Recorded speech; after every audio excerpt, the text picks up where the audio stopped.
نحمدہ و نصلی علی رسولہ الکریم اما بعد۔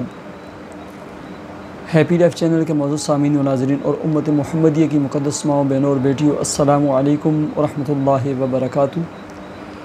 پیارے سامعین و ناظرین، بہت سارے سوالات لوگوں نے پوچھے تھے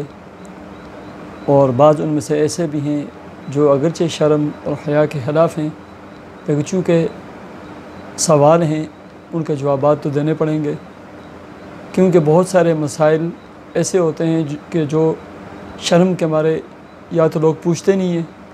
اور ایسے ہی ہمارے جو خطیب حضرات ہوتے ہیں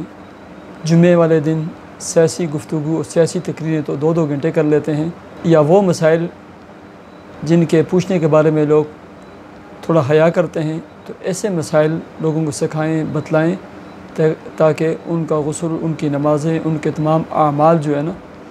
ٹھیک بھی رہیں اور درست بھی ہو جائیں۔ پیارے سامعین و ناظرین،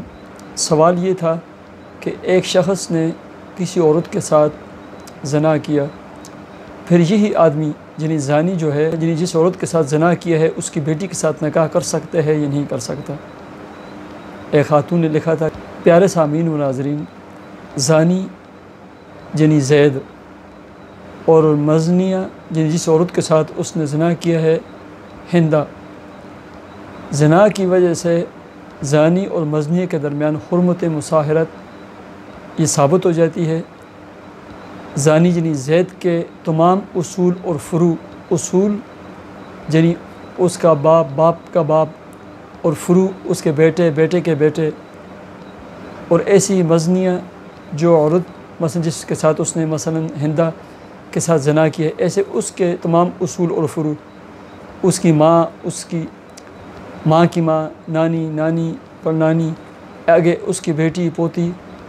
یہ ایک دوسرے پر ہمیشہ ہمیشہ کے لیے جو ہے نا حرام ہو جاتے ہیں۔ لہٰذا جس شخص کے بارے میں آپ نے پوچھا ہے کہ زید نے